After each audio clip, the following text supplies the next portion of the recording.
Hello, everyone. Welcome to this video podcast. I'm with Dr. Soni Agrawal. She's a specialist in ESG. She's a professor of management. And today I am going to ask her some questions related to ESG and what career options there are, what ESG is, and many other insights into environmental, social, and governance. So, welcome, ma'am. Welcome to the video podcast. My first question is uh, for audience that is new to ESG, what is ESG and why is it now becoming important for investments and business strategy? Okay, thank you. Thank you, Rahul, for raising this very important question that is environment, social, and governance, which is called ESG. And it is a buzzword. And many of us know it that yes, ESG is a trend everyone is talking about. But with regard to understanding, there is still the clarity is needed. So, as you have rightly said, which is environment, social, and governance. So, I'll take the term sustainability and relate with that. So, sustainability, since long we understand, and sustainability is generally related with environment, that we should be able to not only live ourselves well, but also help others live longer. So here we are not only talking about environment, which is talking about energy, efficiency, waste reduction, reducing water pollution, but we are also talking about labor welfare, minimum wages, whether they are getting it or not, health and safety. We are talking about compliances. We are talking about ethics. So it is a comprehensive picture for each and everyone, whether we are an employee working in an organization, we are a student, we want to study in an organization or institute, we are a homemaker, or maybe we are any person or citizen. So it is important for all. Hmm. Amazing. So, given that how widely you described the subject, can we have some idea, since our audience is very much academic, what kind of career opportunities are there in ESG, and what kind of roles can someone see in the industry? What kind of work they'll have to do in the ESG field? Oh, great, great. A very important question, and everyone actually wants, to get it answered. So not only we should be knowing it, but how it can will be useful for our day-to-day life, especially the audience who are more in academic background, whether they are academicians and students. So here is the good news. We are always talking about AI and taking jobs, but here this is ESG, which is having a plenty of opportunities that are available. So as ESG is the talk of the town, buzzword, everyone needs to do it. Investors, if they want to invest in a company, they want that the company should be ESG compliant. If a customer, whether it is internal means employee or external means customers who are going to purchase our products, they are also wanting to know how ESG is getting compliant. It is much more the term we called CSR, which was earlier corporate social responsibility. So, as coming to the point, what everyone is just wondering what kind of a jobs that may be having, it is beyond CSR specialist or sustainability expert, it is reporting and rating. Two terms are very important for each and every organization or institute, we must say, whether it is small, medium, big, they have to follow it. So reporting is mandatory. It's a necessary because it opens the doors of several opportunities. Companies are getting rated on ESG. If you are better rated, you can get a lot of investment. So the jobs, if again I come back on that, here it is ESG rating specialist, here reporting or ESG analyst or ESG brand ambassadors. So like that. So multiple opportunities in different salary ranges starting from 12 to 15 to more than 50, 60 lakhs per annum. That kind of a jobs are available. So, ma'am, one more follow-up question. So, suppose I have to conduct a due diligence of a company, of a large company, regarding ESG. So, what is it like I should have in my report? What are the KPIs I should report or measure? And what is also the big company? What are they measuring in terms of Right. ESG? So, from both sides, let's say, of the regulator as well as the organization. Okay, great. It's a big question, but let's see. How I can shorten it up. So, as you had asked about the organizations, especially big organizations, if you are asking, even in India. So, if I start with, we are having a regulatory body for organization which is called Security Exchange Board of India, SEBI. uh, it had mandated large companies, means large company means listed companies means 1000 top listed companies in National Stock Exchange or Bombay Stock Exchange. They have to mandatorily follow business responsibility and sustainability reporting, BRSR. So that is one. And that is where ESG comes into picture. And quickly, if I jump to the question that you had asked, the KPI, key performance indicators that we have to follow. So, there are different terminologies and jargons involved. I am not using them. Maybe it may be difficult to follow our audience. So, if I be very simple, so we have to measure how much energy we are using from scope 1, scope 2, and scope 3. How much waste we are generating, how much water we are using, and also if it is getting contaminated, then how we are treating them. What kind of a minimum wages we are giving to our employees, from where we are sourcing our material, how Hmm. much compliant with regulations we are. So there are plenty of KPIs that are there, and I Hmm. think we need little more time to discuss in detail. But yeah, for glimpse, this is a little bit about. Definitely.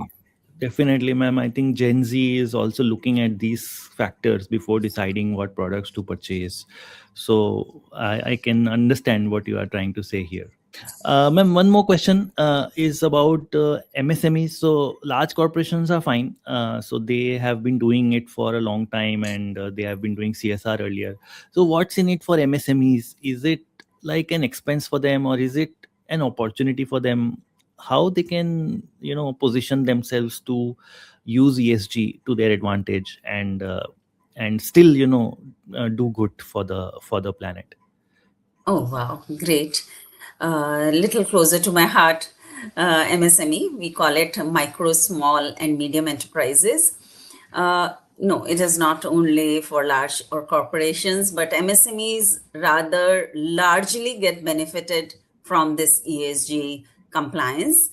There is one scheme from MSME Ministry which is called ZED, Zero Defect, Zero Effect. So, zero defect, we mean whatever we are producing, it should be that much of accuracy, or maybe the quality standard should be at the highest. And zero effect means minimum or zero negative impact on the environment. Hmm. So MSME, the companies, if they want to get Z certified, ministry is supporting them to get it certified. There are lots of incentives that are available for them. And Mhm. also it opens the door of green finance, which is given by SIDBI, again, the bank for small industries. So there are incentives, there are finance opportunities, there is opportunity for cost saving, there is an opportunity for export. So multiple opportunities for MSMEs as well. And ma'am, what about research? Like a lot of PhD students and faculty are also in our audience. What about research opportunities in ESG, uh, and teaching opportunities, like academic opportunities in general? Yeah. So I'll take the second question first, the teaching or academic opportunities. Sustainability or sustainable development or environment social governance is a mandatory course now for all UG and PG streams. So that is one, because we all must be aware of what is ESG, what is sustainability, how it is different from traditional CSR, where the companies are going, where the world is looking for. So this is about the academic or teaching opportunities. I am now coming to the first question, like research opportunities. As the scope is growing, and we need to know if we are talking about this is for profitability. Don't take it just like a compliance burden or checkbox. It is more helpful in efficiency in terms of performance. There is a lot of scope that emerges in itself in terms of our research as well. So, ma'am, one last question, at least from my side, is suppose there is a global company and they have global products, global supply chains and distribution, then does it, how do they approach the concept of ESG? Is it like laws are different everywhere? Like in IP, we have like different laws are there. So sometimes you have to navigate different countries. So how does it work for companies who are global and want to, be like in a very nice with the regulatory bodies and follow all the best practices of ESG? Right, great. So here I link to answer this question with the second question that you had asked about the career opportunities. As things are growing, we need to navigate. Smaller companies are selling their product to the larger companies. That may be a listed company, and listed company, they need their suppliers, means supply chain, to get sustainability or ESG compliant. If a smaller company through bigger company or directly want to sell or export a product to, for example, European Union, then they have to be able to know all those laws and regulations and compliances. So here the opportunity for the students, to navigate, to understand how it works in India, how it works in European Union or maybe Canada or US, and wherever you go. What is the similarity? Where is the difference? What kind of rating agency I should trust? What kind of a quality parameter that is needed for me? For example, I gave a very simple example, ISO 14001, which is needed for India. However, when we go global, then GRI, which is a very popular, certification we can say, or maybe accreditation we can have, Global Reporting Initiative. So to navigate all that, to be able to comply all this so that we can get the opportunities, the student must know, and there opens opportunity in terms of jobs and roles. Thank you so much, ma'am, for your thoughts on ESG and enlightening the audience related to this important subject. Because in the age of AI, I also think that data centers is a very big thing in the future. And it's incredible the amount of heat that data centers are producing. And they are saying that because AI will become much more bigger part of our lives, that would mean that there will be more data centers, and obviously there will be environmental impact, and there will be requirement of ESG professionals who want to who will be responsible for making sure that we are living in a sustainable planet. Ma'am, any last words you have for the audience? And after that we can conclude. Yeah. No, thank you that the last point that you have mentioned is very, very important, and again that needs another podcast, how data centers are the need of the hour. At the same time, how much with the heat and kind of a carbon footprints we are creating. So very, very important that we must know. Even we are writing email, so even writing one email is creating a lot of carbon footprint. So we have to navigate that, and ultimately we have to live in this world. We have to make this world sustainable without compromising the present lifestyle. So yes, ESG is required. ESG is for everyone. There are lots of opportunities in terms of a work, whether it's full-time or as a consultant or a freelancers that are available. It is for academicians, it is for researchers, it is for big companies as well as small companies. It is for all. So yeah, thank you. Thank you very much for connecting with me, and I can be reached out on my email, agrawalsoni@gmail.com, or my mobile number 9968662530. Thank you.